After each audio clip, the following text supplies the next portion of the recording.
base. Voilà l'image de Jésus-Christ de Nazareth devant le tribunal qui est prêt à prononcer la sentence. Mais à côté de lui, voilà Barabbas dans la même situation.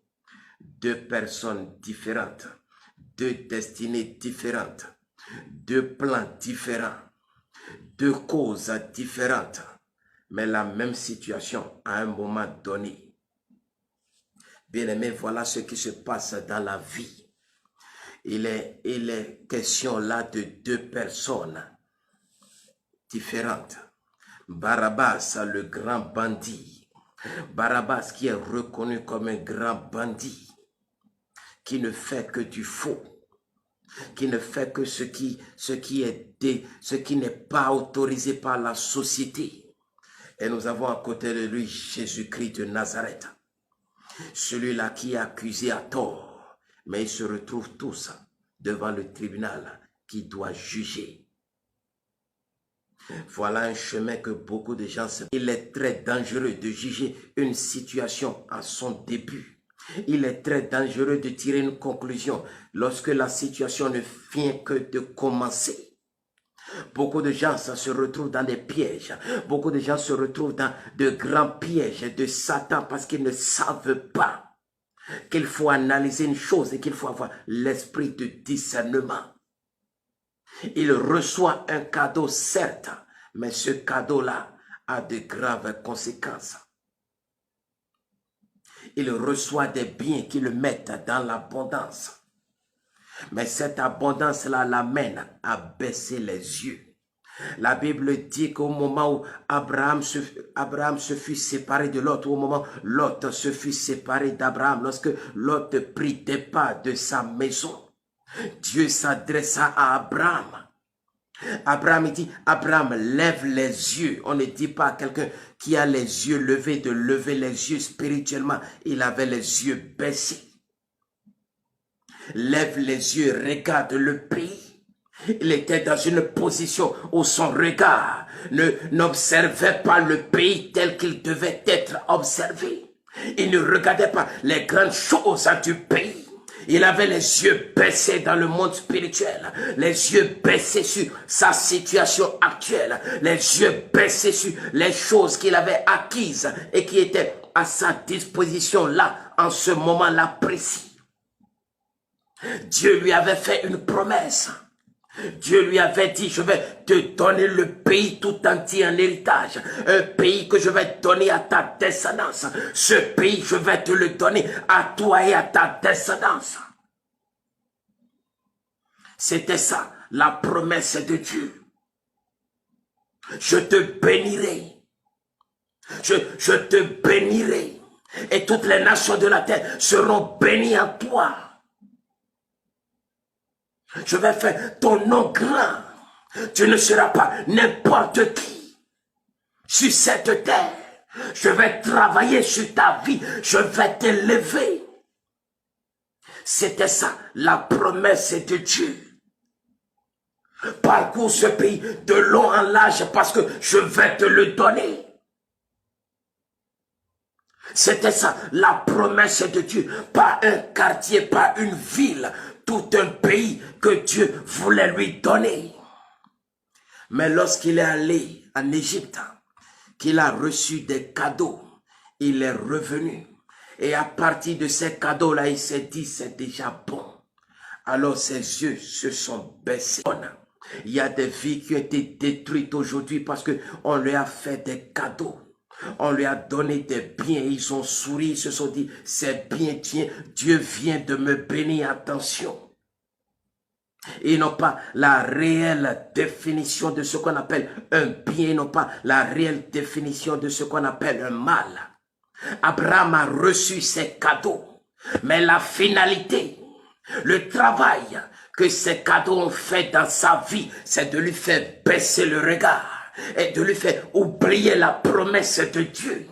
Tout cadeau qu'on te donne, tout bien qui vient à toi, qui t'empêche de penser au bien que Dieu a prévu de faire, tout cadeau qu'on te fait et qui t'amène à oublier la promesse de Dieu n'est pas un bien, c'est un mal. C'est un piège. C'est un grand piège pour ta vie et pour ta destinée. C'est un grand piège. Nous ne pouvons pas dire ceci est bon, ceci n'est pas bon. Alors le fait que Dieu envoie son Fils unique dans le monde afin qu'il vienne nous sauver, le fait qu'il envoie Jésus-Christ dans le monde afin que Jésus vienne se manifester, c'est nous éclairer, nous apporter la lumière. Mais sans cette lumière, il nous est impossible de l'apprécier lui. Alors cette démarche, elle est nécessaire parce que sans cette démarche, nous ne pouvons pas le suivre. Alors si nous l'aimons, parce qu'il nous a aimé le premier, c'est parce qu'il devait nous aimer le premier. Et cet amour s'est manifesté par le fait que Jésus a été envoyé dans ce monde afin que la lumière nous soit donnée, que nous puissions alors à partir de cette lumière apprécier qui est ce vrai Dieu-là, ce Dieu véritable qui nous tend la main. Sans cette lumière, nous ne pouvons pas l'apprécier. Sans cette lumière, nous ne pouvons pas dire qu'il est bon.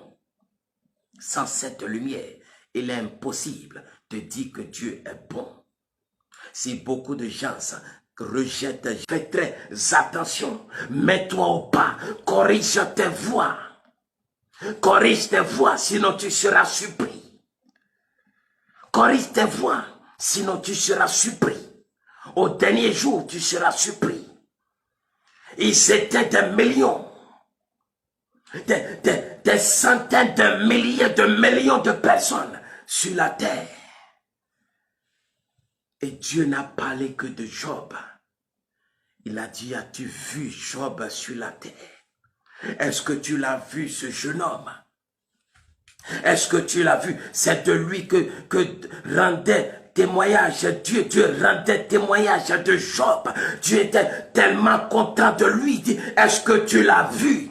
Je sais que c'est pour ça que tu es là. C'est pour ça que je te pose cette question. Est-ce que tu l'as vu? Est-ce que tu l'as vu? Et il dit oui, je l'ai vu. Et je l'ai même bien vu. Et c'est pour ça que je suis là. Est-ce que tu es sûr que ce n'est pas parce que tu le gardes? Est-ce que tu es sûr que ce n'est pas parce que tu le protèges? Est-ce que tu es sûr que ce n'est pas parce que tu le bénis qu'il est derrière toi? Laisse-moi toucher à son existence. Laisse-moi toucher à ses biens. Laisse-moi le marquer. Tu verras tout de suite s'il ne va pas te laisser tomber. Et les problèmes commencent. Et les problèmes commencent. Parce que Dieu veut montrer que Job l'aime véritablement. Attention, l'amour de Dieu, plutôt l'amour que tu as pour Dieu, il sera testé. Et on verra si tu aimes vraiment Dieu. Et ce test passera par des tribulations. Ce test passera par des problèmes, par des difficultés.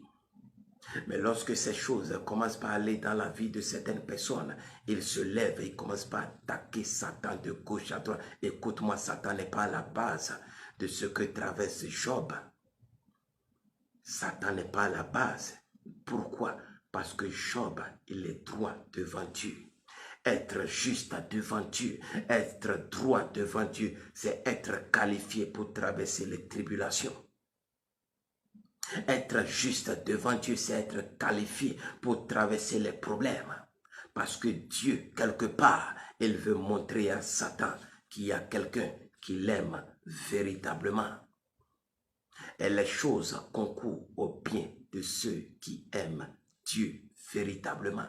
Mais est-ce que toi, tu aimes Dieu avant de dire que ce que toi tu traverses, cela vient de Dieu? Est-ce que ce